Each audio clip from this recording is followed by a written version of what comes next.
Hello bachchon, let's read the question. The orbital represented by the following set of quantum numbers and having two nodal planes is n is equal to 4, l is equal to 2 and m is equal to 0. 4 options यहाँ पर हमको given है, इनमें से correct orbital हमको find out करना है। यहाँ से इस क्वेश्चन में हमारा की कंसेप्ट क्या कहता है कि एक तो आज हम यहाँ पर बात करेंगे ऑर्बिटल्स को लेकर और साथ में जो नोडल प्लेन्स होते हैं ये किसमें यहाँ पर दो आने वाले हैं उसको लेकर हम बात करेंगे। अब देखो आपका नोडल प्लेन क्या होता है पहले से डिस्कस करते हैं।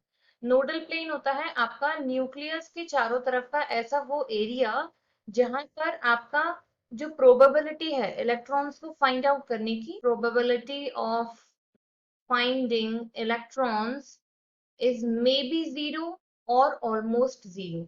ठीक है, तो या तो ये जीरो हो जाएगी या फिर आपकी क्या हो जाती है ऑलमोस्ट जीरो हो जाए। बिल्कुल इसे हम शुगर केन के नोड्स की तरह समझ सकते हैं। तो वहां पर ऐसे ही नोड्स आपके पाए जाते हैं जहां पर आपको शुगर जूस नहीं मिलता है। तो सिमिलरली न्यूक्लियस के पास कुछ ऐसे एरियाज पड़ते हैं जहां पर आपका इलेक्ट्रॉन्स को फाइंड आउट करने का प्रोबेबिलिटी ऑलमोस्ट जीरो हो जाता है। उनको हम नोडल प्लेन्स कहते हैं। अब अगर हम बात करें यहाँ पर एस के बारे में, एस ऑर्बिटल के बारे में, तो वहां पर आपका जीरो नोडल प्लेन रहता है।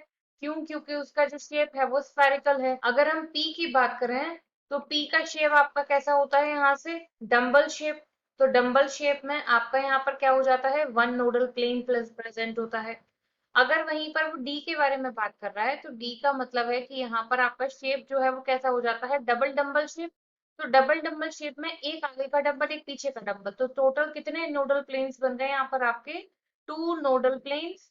तो एक चीज का हमको आइडिया लग गया कि वो हमसे कहीं ना कहीं इस डी ऑर्बिटल के बारे में बात कर। इसके बाद नेक्स्ट स्टेप चलते हैं कि यहाँ इसने हमें और भी वैल्यूज दी हुई है, लाइक प्रिंसिपल क्वांटम नंबर दिया हुआ है 4, एजीम्यूचुअल क्वांटम नंबर दिया हुआ है 2 एंड एम हमको यहाँ पर दिया हुआ है मैग्नेटिक क्वांटम नंबर 0। तो इन सब में से पूछ रहा है कि बताओ कौन सा ऑर्बिटल यहाँ पर होगा। तो प्रिंसिपल क्वांटम नंबर जो 4 है वो हमारा शेल रिप्रेजेंट करता है, हमने यहाँ पर 4 लिख दिया।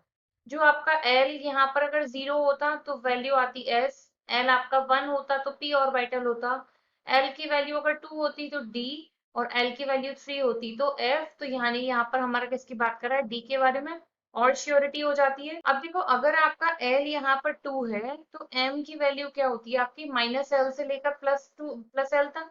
तो मतलब ये वैल्यू हो जाती -2 -1 0 +1 एंड +2।